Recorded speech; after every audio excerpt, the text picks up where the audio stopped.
Olá, hoje eu vou resenhar para vocês este livro aqui. Eu viajei num disco voador de Chico Monteiro. O interessante desse caso é que se trata de um contactado por excelência. Ou seja, ele não foi de curioso, desmaiado perto da nave e levado. Foi combinada a viagem. Chico Monteiro era ou é um médium que incorporava o Dr. Fritz em Minas Gerais. E antes da experiência propriamente dita de ser levado, ele teve alguns avistamentos. Eu vou narrar para vocês essas experiências e tentar resumir o caso em um vídeo. Certa vez, saindo de uma emissora de rádio em que trabalhava na cidade de Cataguases, Minas Gerais, logo ao portão de entrada encontrava-se minha amiga Mércia. Com espírito de brincadeira e sabendo que aquela amiga sabia da existência de extraterrestres e OVNIs, brinquei dizendo: "Cuidado, Mércia, temos uma nave espacial bem aqui em cima, ela pode lhe arrebatar." A amiga riu um pouco, desajeitada, e meu amigo Caetano tocou o carro em que nos encontrávamos, a fim de cruzar a avenida. Imagine o susto que Caetano tomou quando eu disse: "Para o carro e olha para cima. Não assusta, não." E ele fez exatamente conforme a instrução, e lá estava o danado do objeto. Saltamos do carro e comentamos em voz alta para nossa amiga, que prontamente atendeu. Viu a nave e sentiu uma sensação de desconforto, talvez pela novidade da ocorrência. Além de nós, ninguém viu. Apontamos para o alto, comentamos com a exaltação que é peculiar numa dessas situações, mas nada. Nenhum transeunte sequer olhou para cima para averiguar o que dois gaiatos faziam naquele local às 17 horas aproximadamente, falando com exaltação e olhando para o alto. Imediatamente a seguir, entramos no carro e tocamos a todo vapor na direção do objeto. Ele parecia um pequeno charuto branco, porém com asas semelhantes às de um avião tipo caça. Não emitia nenhum som.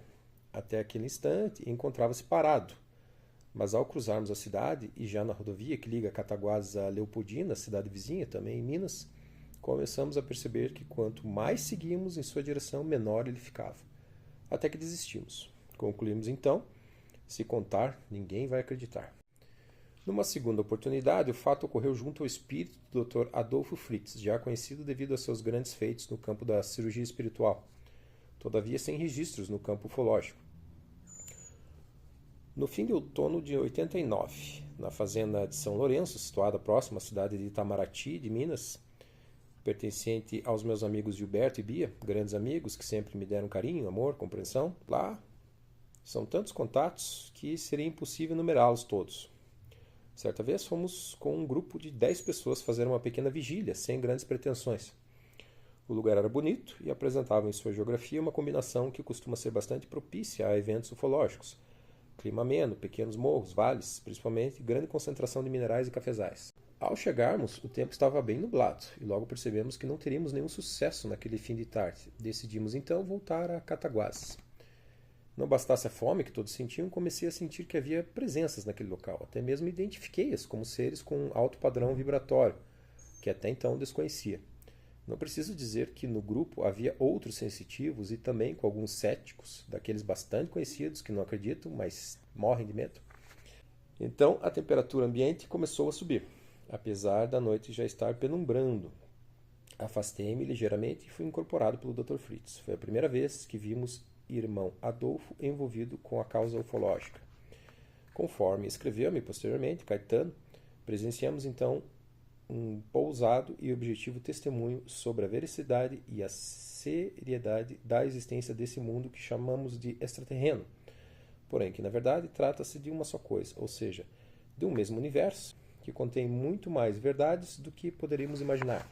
No decorrer da dissertação do irmão Adolfo, o incrível aconteceu. As nuvens que ali se encontravam abriram-se, lentamente, como se houvesse um vento redemoinho no céu. Mas toda a vegetação permanecia quieta, como se estivesse procurando anular a possibilidade de negarmos a existência de algo diferente. E lá estavam as estrelas. Naquela oportunidade, pudemos observar, bem de longe, pequenas naves que descreviam trajetos previamente delineados pelo irmão Adolfo, o que demonstrou sua capacidade de comunicação com os responsáveis pela condução daqueles suaves pontos de luz.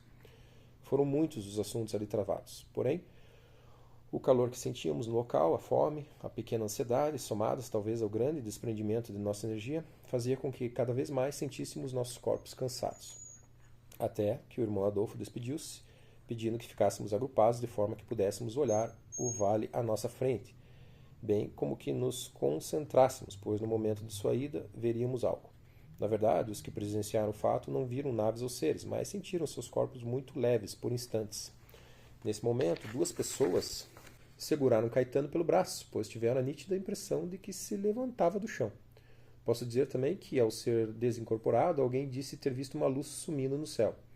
Mas o mais impressionante é que, imediatamente ao final do evento, as nuvens se tornaram a fechar e o frio tomou conta do local novamente. Concluímos então, se contar, ninguém vai acreditar. Uma experiência com o comandante Ashtar. Foi bastante significativa a importância do contato que tivemos com este ser. Para aqueles que não o conhecem, trata-se de um ser muito conhecido nas rodas ufológicas, principalmente entre devotos da ufologia esotérica. Conhecido como Comandante Ashtar, existe no planeta Terra um grande movimento pró-contato com esse ser. A título de ilustração, para que se tenha uma melhor noção do status pelos humanos atribuído a ele, esclarecemos que existem pessoas da ala mais extremista do esoterismo ufológico que garante que ele é o comandante da nave, onde se encontra nada mais nada menos que Jesus Cristo, acompanhando todo o trabalho de preparação para o esperado arrebatamento, ou melhor dizendo, a separação do joio e trigo. Esse trabalho também estaria sob a responsabilidade do comandante. Discussões à parte, no que toca à veracidade dos fatos citados no parágrafo anterior, e considerando que onde há fumaça há fogo, pode-se imaginar a dificuldade de se contatar esse ser. Afinal, as responsabilidades são tantas que a burocracia astral deve inibir com bastante propriedade a iniciativa daqueles não contatados. Só que certa vez, na propriedade de outra família amiga, em Itamaraty de Minas, esse conceito não foi respeitado. Éramos 5 pessoas fazendo uma pequena vigília e o entardecer prometia belas experiências. Então, logo anoiteceu, o irmão Adolfo incorporou-me e, conforme contado por meus companheiros, após os tradicionais cumprimentos, começou a apresentar um verdadeiro show pirotécnico proporcionado por naves com tamanho ligeiramente maior do que o das estrelas. Como se encontravam com uma lanterna de longo alcance, a minha esposa Pompeia e meu amigo Caetano tentaram se comunicar, piscando para aquelas naves. Pompeia conta. Elas nos respondiam da mesma forma. Piscávamos 5 vezes, elas piscavam 5 vezes. Piscávamos 4 vezes, elas repetiam. Até que Caetano resolveu perguntar em código Morse, Ashtar? E a resposta veio num brilhar esplêndido de uma única nave. Perguntou novamente e a resposta se repetiu. Para complementar, conta minha amiga Carmen Luisa, a quem carinhosamente chamamos Misa, a nave então aproximou-se e notamos que quanto mais próxima ela se apresentava, maior era a pressão sobre nossas cabeças. Mas nos encontrávamos com um estado de espírito bastante equilibrado. Nesse momento, o irmão Adolfo perguntou se estávamos preparados para aquele contato, pois Ashtar era ali presente. Naturalmente, todos dissemos que sim, e ao aproximar-se mais ainda, de repente, e com muita rapidez, a nave diminuiu de tamanho até desaparecer. Foi quando o irmão Adolfo esclareceu que muito próximo dali havia alguém que corria o risco de passar mal do coração, devido à força energética daquela presença. Concluímos então. Acho que nem nós mesmos queremos acreditar. Meu amigo da Out. Esse ser é alto, com pele clara, sem pelos aparentes, olhos grandes, com formato de gotas horizontais, braços e pernas bastante grandes. Já foram vistos por médiuns idôneos em sessão de materialização, como se fossem maleáveis de tal forma que parecia não haver ossos. Todavia, a postura física é ereta e saudável. Nosso contato com o Daoud tem sido através de recados transmitidos pelo irmão Adolfo, Dr. Fritz, para os não videntes, ou através da visão mediúnica, tanto em reuniões espirituais quanto em vigílias. Bastante curioso pela ciência, Caetano tem guardadas algumas anotações de fórmulas químicas e palavras desconhecidas para nosso mundo, as quais foram solicitadas mentalmente por ele e transmitidas por Daoud para terceiros que tampouco sabiam da solicitação mental. Tenho profundo respeito por este ser. O grande comandante Hashnev. Em várias reuniões de caráter ufológico, pudemos conhecer suas intervenções com diagnósticos precisos e esclarecedores sobre o nosso estado de saúde, de conhecidos e familiares dos participantes daquelas reuniões. Qual não foi nossa surpresa quando o irmão Adolfo, Dr. Fritz, informou que Dr. Hashnev é médico e que se trata de um dos integrantes da equipe de extraterrestres que vinha aos poucos aproximando-se do nosso grupo espírita. Conto meus companheiros de vigília que uma frase do irmão Adolfo era característica: o Rashnev vem de lá, apontando o dedo. E sempre vinha uma pequena nave que circulava no céu ao redor dos locais de nossa vigília, piscando. Uma experiência com José Grosso. Espírito extremamente simpático e bastante conhecido no meio espírita, José Grosso gosta de comprovar a existência do meio espiritual através de fenômenos materiais considerados por muitos ainda como impossíveis de acontecer. Assim, esse espírito faz sempre presente, seja em reuniões espíritas, parapsicológicas ou ufológicas esotéricas, sempre com sucesso absoluto. Mais importante ainda, é o trabalho de comunicação entre seres espirituais, extraterrestres e nós, terrestres encarnados, desenvolvido por José Grosso, que vem trabalhando inclusive com a transformação de sons de outros mundos em frequências de ondas de rádio, de forma a serem captadas por aparelhos de televisão, transporte de matéria, materializações e outros efeitos. Eu vou dar um easter egg aqui, baseado numa experiência minha. Se você tem um ente querido que faleceu, de preferência há mais de um ano, e você gostaria de se comunicar com ele, há um método bastante simples, que pode ser executado por você mesmo, de transcomunicação instrumental. Em que consiste? Você vai, provavelmente de carro ou de ônibus para o trabalho, de manhã, cedo. O ideal é que esteja sozinho, então de carro é mais adequado. Ou antes de ir para o trabalho em casa, num lugar, num quarto, que você consiga ficar sozinho. O que você vai fazer? Você vai orar e pedir para conversar em um horário de um dia posterior com esse ser. Pedir autorização para que ele possa se manifestar. Isso não vai se dar na forma de um diálogo. Você vai gravar a voz do seu ente querido falecido. Como é que você vai fazer daí? Você vai utilizar um rádio e o gravador do celular de som, um aplicativo de som do celular que grave. Você vai fazer a oração no dia que for fazer a gravação, vai invocar o espírito da pessoa e vai fazer pergunta objetiva. Pergunta se está tudo bem, né? Se gostaria de dizer alguma mensagem, etc. A mensagem vai ser muito provavelmente curta. E mais além, quando for trabalhar alguns vídeos de transcomunicação instrumental, eu vou explicar por quê. Mas a voz da pessoa é inconfundível. E isso vai servir de prova para você, que ainda tem dúvidas a respeito da vida após a morte. Ok? Depois você pode deixar o relato aqui embaixo. Eu posso, caso as pessoas que não estejam conseguindo fazer o exercício, eu posso dar umas dicas, ok? Mais uma coisa importante. Você não vai só gravar o silêncio.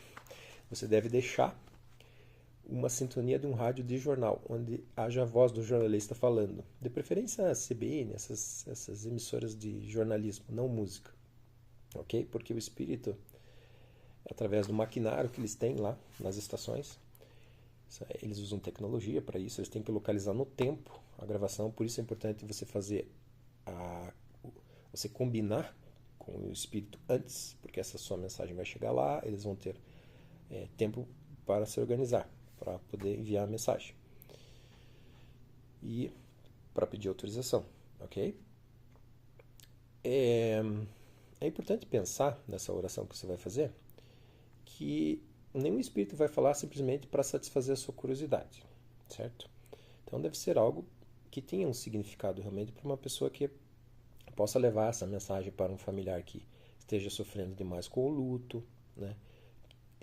Que também você tem que ter o senso exato. Se a pessoa tiver uma religião, você deve respeitar, né? Se ela tiver uma crença muito arraigada que não existe vida após a morte, ela pode se assustar, ela pode achar que é coisa do demônio. Então, pense nisso. Tem que ser uma pessoa com a cabeça mais aberta, né? E aí a coisa deve dar certo, ok? Acho lamentável que, quando estou incorporado, permaneça inconsciente e, por consequência, não possa assistir às proezas de José Grosso. Só após as ocorrências me são relatadas de várias formas, verbalmente ou por escrito, através de gravações de vídeo ou de áudio. O médium aqui está se queixando porque No caso dele, o fenômeno é de incorporação, é diferente da canalização. Alguns vídeos na internet, acho que a Mônica de Medeiros explica a diferença técnica, como é que funciona, quais os órgãos são acionados, né, na canalização e na incorporação. A incorporação é o método mais tradicional.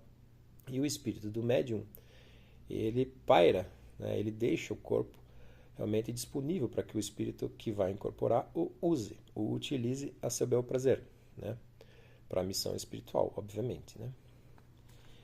Então ele não se lembra de nada, ele não sabe o que aconteceu, ele simplesmente volta como se estivesse num sono profundo e não tem conhecimento, diferente da canalização.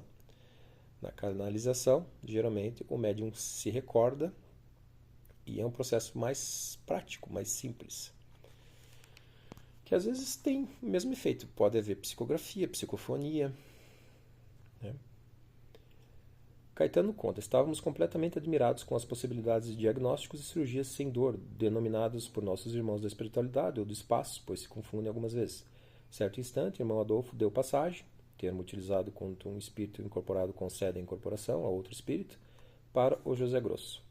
Após os tradicionais cumprimentos, brincadeiras, José Grosso presenteou-nos com uma verdadeira chuva de pedras pequenas, seja em forma de cristais ou de pedra de limo, e pudemos visualizar o momento em que caíam do nada acima de nossas cabeças num local tão idôneo que a possibilidade de considerarmos como mágica é tão ínfima quanto nula. Para que se tenha noção da quantidade de pedras, posso dizer que levamos cristais para as nossas casas, jogamos fora, enchemos aquários, enfim, o montante era incontável. Concluímos então: temos que acreditar para que um dia possamos tentar explicar. Uma vez eu estava com um sangramento intestinal e passei por, se eu me lembro bem, 3 médicos. E nenhum deles conseguiu diagnosticar, precisar um diagnóstico. Me davam um remédio para os sintomas, né? Mas nada resolvia também. Até que um médium que incorporava o Dr. Fritz passou por Curitiba e fui lá. Na mesma noite, resolveu o problema. O que eu quero dizer com isso? Fé é importante, né? É óbvio que também eu já tinha autorização para ser curado, né? Tem essa questão também. Às vezes tem pessoas que a cirurgia espiritual, por alguma razão ou outra, não funciona, né? Isso tem que ver com o médium. O médium pode esclarecer o que está acontecendo. E isso também não dispensa a medicina tradicional, né? É preciso passar pelo escrutínio de um médico antes, né, para verificar certinho. Mas eu indico para aqueles que têm problemas que, né, câncer, doenças muito difíceis, né, psicologicamente, fisiologicamente. Quem vai passar por quimioterapia pode pedir uma ajuda, né? Às vezes não vai ser uma cura da noite para o dia, mas vai ser um processo de cura. E esses espíritos, essas equipes que atendem o doente vão ajudar. Eles visitam o hospital. Então, no centro espírita você pode fazer esse agendamento com a hora marcada. O paciente, se estiver consciente, óbvio, né, vai poder relaxar naquele momento, fazer uma oração junto com algum parente. Para inconscientes também. Os grupos dos espíritos costumam visitar, mas procura um centro kardecista, um centro sério, que faça esse tipo de trabalho rotineiramente, né? Aí são equipes que já estão preparadas. Ele conta mais algumas experiências, e numa delas houve a informação de que foi colocado um implante, já preparando, né, para o contato presencial. Sei da responsabilidade do que aqui vou narrar, mas sei também que, se não fizer, estarei faltando com o que assumi com os nossos irmãos intergalácticos, quando de minha estada dentro de uma nave-mãe. Sim, podemos chamá-los de irmãos, pois, da mesma forma em que cremos nas palavras de nosso Mestre Jesus, os 6 com quem conversei são a mais pura expressão da bondade, e manifestam toda a simplicidade e crença no mesmo Mestre. O que me foi pedido é que, na hora certa, quando eu receberia um sinal, contasse o que tinha acontecido comigo nessa viagem de 1 hora e 4 minutos. A viagem aconteceu numa terça-feira, dia 25 de fevereiro de 1992, em Cataguases, Minas Gerais. Apesar do momento difícil que o Brasil atravessava, tornei-me alheio às negociatas, aos fatos que abalavam os nossos nervos, à vivência do dia a dia, pois tudo estava marcado e eu sabia que iria ter mais do que um contato com nossos amigos e irmãos intergalácticos.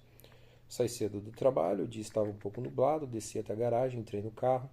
Antes de dar a partida, resolvi voltar até o apartamento para ver minha esposa mais uma vez. Ela permanecia ambiguamente assustada e confiante.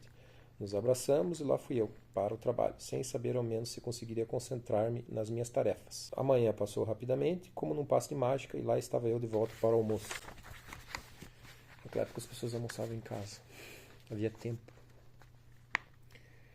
Não tinha muita fome, talvez porque toda a minha expectativa girava em torno do meu futuro encontro, bem mais próximo do meu presente, a cada instante que passava. Almoçamos uma comida leve, legumes, verduras, alguns cereais talvez, de forma a não sobrecarregar meu organismo com metabolismos desnecessários. Apenas me alimentei o suficiente para permanecer em paz, com um harmonioso equilíbrio. Quando chegou a hora, abracei novamente minha esposa, Pompeia, cada vez mais apreensiva, porém confiante, minha filha Fernanda, e despedi-me como normalmente sempre fiz. Voltei novamente para o meu escritório, que não mais parecia um local de trabalho, mas uma central de meditação. Confesso que não consegui mais meditar direito, pois tenho o meu dedo polegar esquerdo um pequeno aparelho implantado pelo espírito do Dr. Fritz, que apelidamos de chip, que sinaliza quando existem naves, seres ou outros OVNIs por perto, pulsando como as batidas de um coração. O chip pulsava sem parar, como se estivesse me lembrando que meu coração deveria continuar batendo devido à espera. Para quem conhece Cataguases e Itamaraty de Minas, fica a mais ou menos 22 quilômetros de distância. Lembro-me nitidamente que estava na estrada, que vai para Itamaraty de Minas, e que de repente, como não sei explicar, estava na estrada que liga Miraí a Guiricema, duas cidades próximas a Cataguases, mas opostas à direção de Itamaraty de Minas. Foi quando despertei mais fortemente e deu uma pequena parada no carro. Olhei o relógio, eram 17h45, e me perguntei, meu Deus, como isso aconteceu? Será que já viajei e não me lembro de nada? Como poderia estar naquela estrada se estava na estrada de Itamaraty de Minas? A trajetória do veículo mudou, sem a minha interferência, voltando logo à normalidade. Naquela oportunidade, parei o carro. A tarde caía e o acaso era bonito. Todos sabem que o silêncio tem um som característico. Ouvia também meu coração, minha corrente sanguínea. Então eu estava ansioso. De repente, qual foi a minha emoção quando lá no final do vale, distante de aproximadamente 1000 metros, apareceu aquela coisa maravilhosa. Faltavam 5 minutos para as 18 horas. Era toda a luz, imensa, girando como se fosse um peão, se aproximando lentamente, sempre girando e emitindo uma luz que mudava de cor, ora azul, vermelho, verde, no seu meio. Sim, parecia um grande charuto, em movimento. Minha adrenalina estava a mil, minha pulsação nem sei explicar. Meu polegar parecia que ia abrir de tanto pulsar. Fiquei absorto. Era um prédio de aproximadamente 10 andares ou mais. Estava acima de mim. Uma grande porta se abriu, senti que uma energia passou por baixo dos meus pés e comecei a subir, lenta e seguramente, para dentro daquela nave. Com o carro e tudo. A sensação do içamento de meu corpo pelo charuto voador é ímpar. Simplesmente subi. Não doeu, não apertou, não rangeu. Simplesmente comecei a subir e parei quando estava no interior do OVNI. Já dentro da nave, um leve olhar no relógio, eram 18 horas. Minha boca estava seca. Uma sala imensa, tudo computadorizado, não sei se poderia falar assim, até que apareceram à minha frente 3 seres maravilhosos, iluminados como reflexos dos raios solares, altos, roupas como que laminadas. Um eu já conhecia, era meu amigo da Alt, que se aproximou, fez uma pequena saudação em forma de reverência, com o braço direito, levando-o da cabeça até o chão, como se estivesse dizendo, seja bem-vindo. Em seguida, com o mesmo gesto, os outros 2 seres me saudaram. Daud, falando telepaticamente, disse, esse é o nosso comandante Ashtar e esse é o nosso grande comandante Rajnev. Confesso que tudo continuava como antes, minha pulsação incessante, batimentos cardíacos. Fui então convidado, através de gestos, a caminhar um pouco para frente e me fizeram sinal para sentar. Para mim, aquele convite era uma ordem. Parecia um bicho do mato entrando num shopping center. Era uma cadeira grande, digna do nome, cadeira do papai, pois parecia com essas cadeiras que temos aqui na Terra. Foi a melhor coisa que poderia acontecer. Quando me sentei, tudo se transformou. Fiquei bem, me senti mais tranquilo. É como se aquela cadeira tivesse algum tipo de energia que controlou tudo em mim, pois já não sentia mais pulsação, nem secura na boca. Como consequência, a segurança encontrou novamente lugar em mim. Tudo ficou bem a partir daquele momento. Já mais tranquilo e equilibrado, passado o primeiro instante de adaptação, senti-me mais encorajado para olhar para trás. Lá estava o carro. Como pôde acontecer isso? Essa dúvida fez com que apertasse meu corpo, beliscando-o. A nave se movimentou lentamente. Cada vez mais eu pensava em minha família. Ashtar deu um pequeno sorriso, levou a mão direita para frente e uma grande tela se abriu. Lá estava, ou melhor, ali estava minha esposa, nítido, na minha frente, assim como todos os amigos que faziam vigília na minha casa. Não vi minha filha, muda o sinal e lá estava a minha pequena Fernanda, na sala de televisão. Depois me mostraram vários pontos do Brasil e do exterior. Essa demonstração que fizeram foi para me atentar para o seguinte detalhe: eles nos monitoram com muita tranquilidade. Fique atento a isso, leitor. Rajnev, depois das apresentações, sentou-se no posto de comando. Daut e Ashtar ficaram juntos, comigo. Aí começou o diálogo, sempre usando telepatia. Ashtar disse: Irmão Francisco, é bom rever você. Confesso não ter entendido o termo rever e logo veio a resposta. Já estivemos juntos, só que você não se lembra, mas hoje vamos conversar mais. O português usado era limpo, sem erros, tudo através da telepatia. A nave se movimentava ainda lentamente. Foi quando o Daut disse telepaticamente: Estamos viajando na velocidade Parker. Não será na velocidade da luz. Ou do som? Perguntei então. A resposta foi imediata. Não. Estamos viajando numa velocidade 500 vezes maior do que a da luz. É como se estivesse entrando em outra dimensão, pois eu, que até então olhava através dos vidros, ou outro material semelhante a vidro, já não via mais nada, apenas ouvia um pequeno zumbido distante. Enquanto a nave se movimentava numa velocidade incrível, Ashtar começou a falar comigo, tudo telepaticamente. Irmão Chico, o planeta Terra está passando por momentos de real dificuldade. Existem armamentos que não poderão ser desfeitos, pois o processo dos mesmos é irreversível. Em contrapartida, as experiências feitas na Terra estão agora mostrando que o homem tinha que ter preparado tudo antes. Pois agora tudo o que tinha que acontecer já aconteceu. Veja bem, o ar que vocês estão respirando já não é o mesmo. O Sol está começando a trazer malefícios, pois está passando direto pela atmosfera terrestre, sem a camada que o protegia. Na verdade, o que de pior está acontecendo é o clima do planeta Terra. Repare bem, completamente mudado. Tudo está de mal a pior. Os cientistas sabem o que está para acontecer, só que ainda não apareceu aquele que terá coragem de revelar o que de fato está acontecendo. Pense bem, irmão Chico, vocês estão começando a ter problemas com o líquido precioso que é a água. Em determinados lugares já não se pode mais bebê-lo. Tive que concordar com tudo. Ashtar continuou, sendo o tempo todo observado pelo Daut.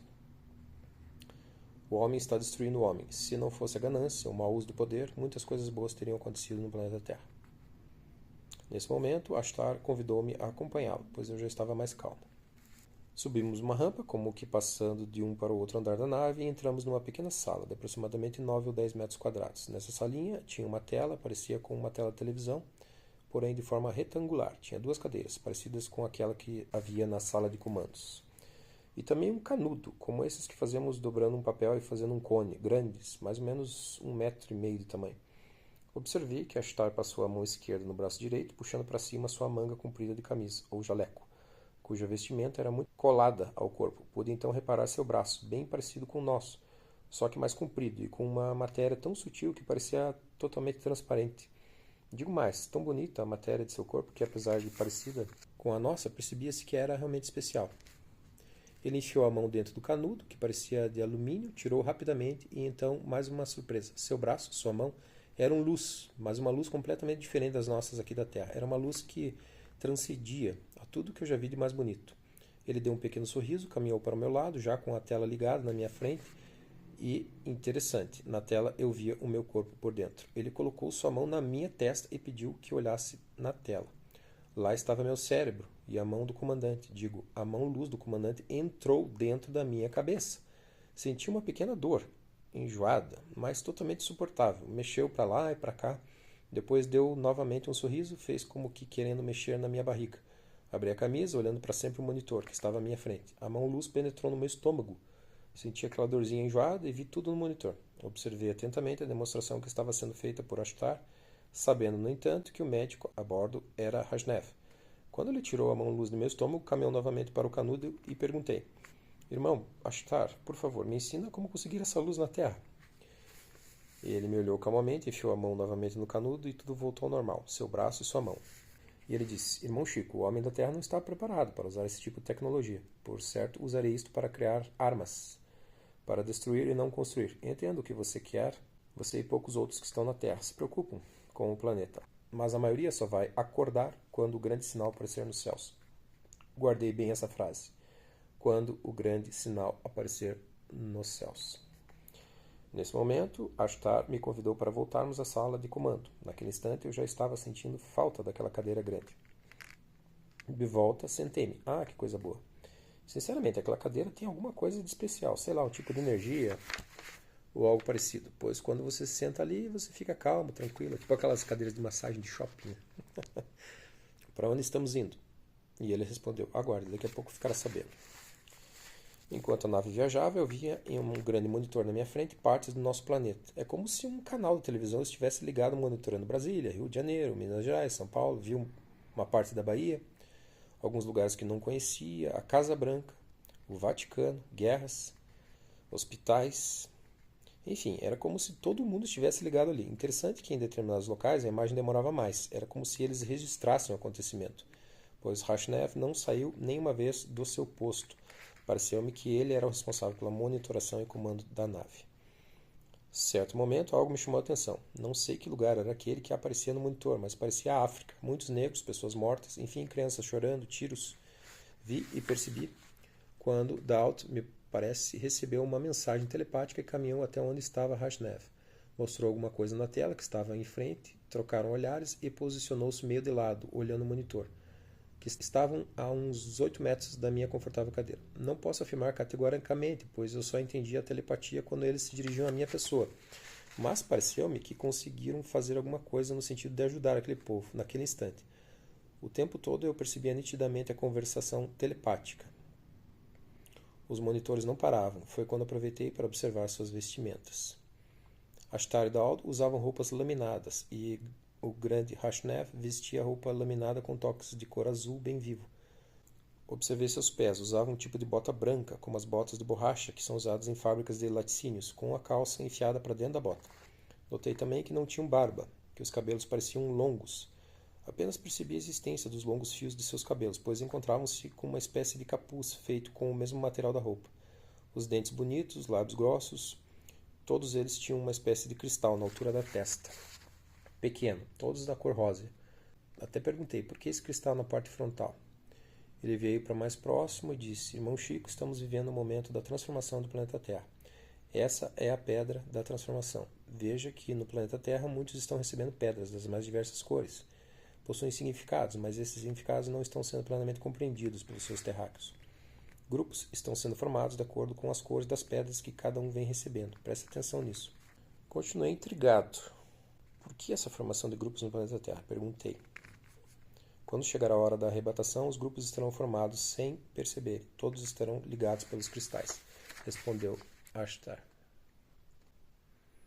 Pelo que entendi, teremos no planeta Terra uma espécie de arrebatação e logo em seguida uma reconstrução. Fiquei meio tonto com tudo aquilo. A hora é chegada, muitos serão os chamados e poucos os escolhidos. Daqui a pouco você conhecerá o lugar onde ficarão arrebatados por um período.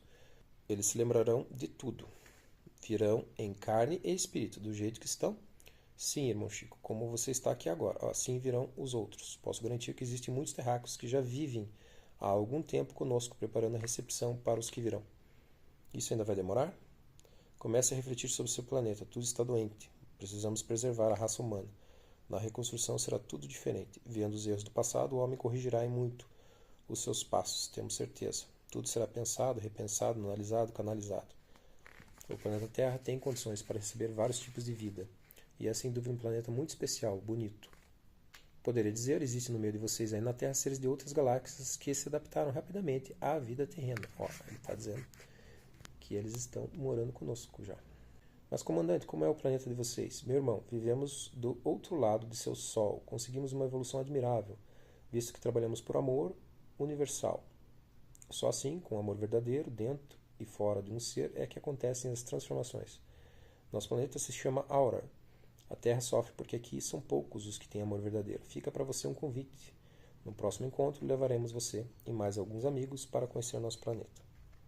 Eu continuava olhando aquela tela imensa à minha frente. É como se estivesse num cinema, tudo passando. E minha atenção foi chamada para outro acontecimento. Um grande show, um grupo musical. Todos de cabelos longos, tocando um som muito alto e forte de guitarras. Parecia rock. Os ET gostavam de rock and roll. Plateia grande, todos jovens, tudo na tela era só alegria. Depois tudo mudou. Apareceu um lugar seco, muito grande, planícies, vales, morros, tudo seco. Só terras e homens caminhando, parecendo muito cansados. Rashnev olhou para Daut, fez um pequeno gesto com a cabeça. A velocidade da nave diminuiu. Era como se estivéssemos rodando. Como os vi chegar na estrada. Aproximaram-se mais daqueles seres cansados e, caro amigo leitor, foi lindo. Uma grande chuva começou a cair sobre aqueles seres que caíram de joelhos agradecendo. Realmente foi lindo demais aquele momento. Por favor, me respondam como fazem isso. Dowd olhou para mim. Um dia você vai aprender muitas coisas. Acalme-se, estamos nos aproximando do local que queremos que você conheça. Certo momento, tudo era calmo. A nave girava em círculos bem lentamente e eu estava olhando para fora da nave através dos vidros. Estávamos sobrevoando uma grande floresta. Não conheço a floresta amazônica, não sei se era a Amazônia. Nem sei onde, ao menos, era aquele local. E se era no planeta Terra. Nada perguntei, apenas permaneci observando.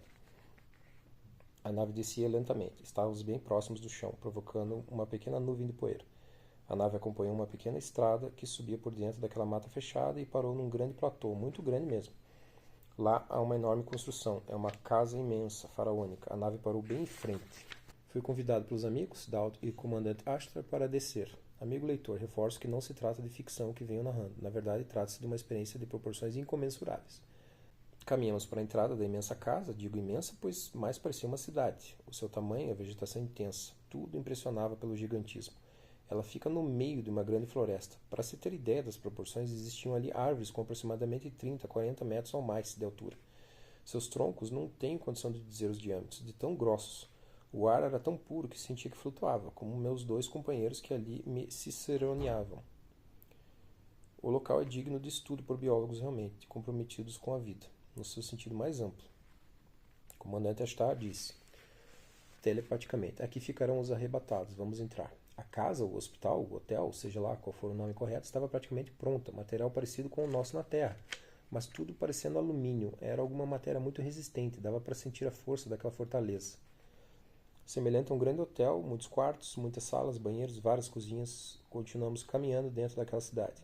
No final de um corredor muito largo, um grande anfiteatro com capacidade aproximada para 5.000 pessoas, cadeiras semelhantes àquela em que fiquei sentado dentro da nave. Ashtar percebeu meu pensamento e disse, aqui é o local de preparação para a reconstrução do seu planeta. Tudo sairá daqui. Esse local comporta 12.000 pessoas. Um leve arrepio percorreu meu corpo, pois pensei em 5.000. Pensei, meu Deus, o que estou fazendo aqui? Logo eu, um terráqueo cheio de defeitos. Sem grau de cultura elevado, procurando sempre servir, mas sentindo que outras pessoas bem mais capacitadas que eu deveriam estar ali. Outra vez, lendo meus pensamentos, Ashtar disse, irmão Chico, você é especial para nós, da mesma forma que existem outros seres no seu planeta Terra. São poucos, mas são especiais. Estava ainda admirado com tudo que via e sentia. Não vejo ninguém aqui, só há o barulho do mato, Ashtar interviu. Nós temos uma tecnologia muito além do que está vendo, irmão Chico. No próximo encontro, quando conhecer nosso planeta, vai aprender coisas muito interessantes, tal como usar mais a capacidade mental que você mesmo tem. Eu tenho a impressão que eles estavam, talvez numa dobra dimensional, não sei. Agora 12.000 é pouco, né? 8 bilhões já, planeta Terra. Essa questão de alertas foram feitos por várias raças, né? No sentido de aviso.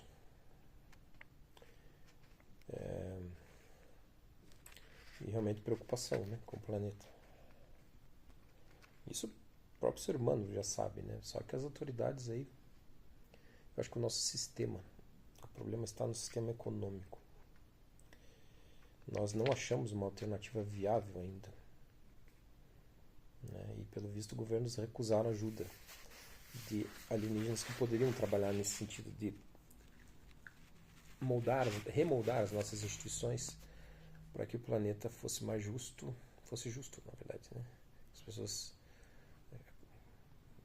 não passassem necessidades, né? Mas nós vivemos num mundo de competição. Só que nesse mundo de competição é inevitável, não vai haver como... Por mais que você diga, o socialismo também não funcionou, e é preciso a meritocracia para que o homem não se apoie na preguiça, o sistema não se corrige sozinho e é muito difícil que tenhamos todos os países como os Estados Unidos, um consumo desenfreado. Lá também tem seus problemas, tem depressão, tem pessoas que se matam. A competição talvez ela possa ser defendida como saudável até certo ponto, mas exagerada, né? Ela, na verdade, é a lei do mais forte contra o mais fraco, né? E ela acaba ofendendo certos princípios de inerência humana, né? Pelo fato de ser humano, acho que você já teria direito de ter pelo menos o mínimo, o básico, né? Não ter que se preocupar com tantos boletos, e a gente paga até para morrer, né? Nesse mundo aqui. Então, daí fica a pergunta, como revolucionar esse sistema? O próprio homem já não deu conta de conseguir. Então não vai mudar. Daí tem gente que diz que seria necessário um trauma bastante profundo. Eu não sei.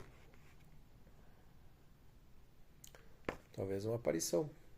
Quem sabe esse Atlas que está vindo aí. Aí muda, né? Porque se aparece a nave lá gigante no céu, as autoridades vão ter que dar o braço a torcer, talvez, para perder o medo de mudar o sistema, né? Talvez, não sei. Sinceramente, não sei.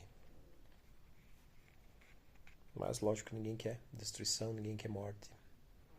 Eu acho que o processo de mudança também evolui, né? Se antes era com guerras mais cruentas, tal, ele deve vir num processo mais intelectual, né? De soluções mais inteligentes. Vocês se alimentam? Nós nos alimentamos do prana. Como? Ar, ou melhor, oxigênio puro. Mas existem outras civilizações que se alimentam de ervas. São herbívoros. E outros de comidas semelhantes à de vocês. Ele perguntou sobre Deus e Jesus. E ele teve a surpresa quando os três se voltaram para ele e disseram: nós trabalhamos para Jesus. Agora, se é um ser, um símbolo, tenho a impressão que é um ser. No livro Durante, vocês verão que ele é Micael, auto-otorgado, Voronandek. Precisou descer aqui para legitimar-se perante as autoridades locais, não apenas encarnadas, mas desencarnadas também, porque o nosso é um mundo rebelado. Então, as autoridades celestiais optaram por pular uma fase de evolução para que tivéssemos a palavra do Cristo como um consolo para tudo que aconteceria certamente devido à involução dos seres que reencarnam aqui. Rebeldes, pessoas com mágoa, rancor, ódio no coração, confusas principalmente. Aí se despediram. E é isso. Não tem jeito de levar essa cadeira para minha casa? Você levará coisas melhores, respondeu sorrindo.